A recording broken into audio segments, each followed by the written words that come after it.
بسم اللہ الرحمن الرحیم۔ السلام علیکم دوستو۔ سلطان محمود غزنوی نے ایک بار دربار لگایا۔ دربار میں ہزاروں افراد شریک تھے، جن میں اولیاء، کتب اور ابدال بھی شامل تھے۔ سلطان محمود نے سب کو مخاطب کر کے کہا، کوئی شخص مجھے حضرت خضر علیہ السلام کی زیارت کرا سکتا ہے؟ سب خاموش رہے۔ دربار میں بیٹھا ایک غریب دیہاتی کھڑا ہوا اور کہا، میں زیارت کرا سکتا ہوں۔ سلطان نے شرط پوچھی تو عرض کرنے لگا، 6 ماہ دریا کے کنارے چلہ کاٹنا ہوگا، لیکن میں ایک غریب آدمی ہوں، میرے گھر کا خرچہ آپ کو اٹھانا ہوگا۔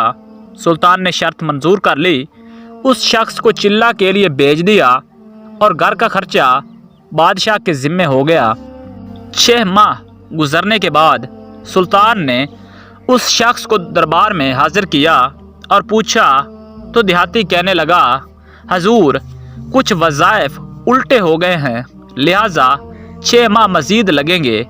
مزید 6 ماہ گزرنے کے بعد سلطان محمود نے پھر دربار لگایا اور دربار میں ہزاروں افراد شریک تھے۔ اس شخص کو دربار میں حاضر کیا گیا اور بادشاہ نے پوچھا، میرے کام کا کیا ہوا؟ یہ بات سن کے دیہاتی کہنے لگا، بادشاہ سلامت، کہاں میں گنہگار اور کہاں حضرت خضر علیہ السلام؟ میں نے آپ سے جھوٹ بولا، میرے گھر کا خرچہ پورا نہیں ہو رہا تھا، بچے بھوک سے مر رہے تھے، اس لیے ایسا کرنے پر مجبور ہوا۔ سلطان محمود غزنوی نے اپنے ایک وزیر کو کھڑا کیا اور پوچھا، اس شخص کی کیا سزا ہے؟ وزیر نے کہا، سر، اس شخص نے بادشاہ کے ساتھ جھوٹ بولا ہے، لہٰذا اس کا گلا کاٹ دیا جائے۔ دربار میں ایک نورانی چہرے والے بزرگ تشریف فرما تھے، کہنے لگے، بادشاہ سلامت، اس وزیر نے بالکل ٹھیک کہا۔ بادشاہ نے دوسرے وزیر سے پوچھا، آپ بتاؤ۔ اس نے کہا، سر، اس شخص نے بادشاہ کے ساتھ فراڈ کیا ہے، اس کا گلا نہ کاٹا جائے بلکہ اسے کتوں کے آگے ڈالا جائے تاکہ یہ ذلیل ہو کر مرے، اسے مرنے میں کچھ وقت تو لگے۔ دربار میں بیٹھے اسی نورانی چہرے والے بزرگ نے کہا، بادشاہ سلامت، یہ وزیر بالکل ٹھیک کہہ رہا ہے۔ سلطان محمود غزنوی نے اپنے پیارے غلام ایاز محمود سے پوچھا، آپ کیا کہتے ہو؟ ایاز نے کہا، بادشاہ سلامت، آپ کی بادشاہی سے 1 سال ایک غریب کے بچے پلتے رہے، آپ کے خزانے میں کوئی کمی نہیں آئی اور نہ ہی اس کے جھوٹ بولنے سے آپ کی شان میں کوئی فرق پڑا۔ اگر میری بات مانو تو اسے معاف کر دو، اگر اسے قتل کر دیا تو اس کے بچے بھوک سے مر جائیں گے۔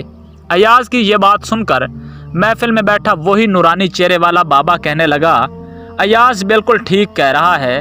سلطان محمود غزنوی نے اس بابا کو بلایا اور پوچھا، آپ نے ہر وزیر کے فیصلے کو درست کہا، اس کی وجہ مجھے سمجھائی جائے۔ بابا کہنے لگا، بادشاہ سلامت، پہلے نمبر پر جس وزیر نے کہا کہ اس کا گلا کاٹا جائے، وہ قوم کا کسائی ہے اور کسائی کا کام ہے گلے کاٹنا۔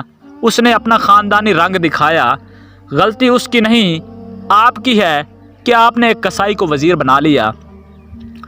دوسرا شخص جس نے کہا اسے کتوں کے آگے ڈالا جائے، اس وزیر کا والد بادشاہوں کے کتے نہلایا کرتا تھا، کتوں سے شکار کھیلتا تھا، اس کا کام ہی کتوں کا شکار ہے، تو اس نے اپنے خاندان کا تعارف کرایا۔ آپ کی غلطی ہے کہ ایسے شخص کو وزارت دی، جہاں ایسے لوگ وزیر ہوں وہاں لوگوں نے بھوک سے ہی مرنا ہے۔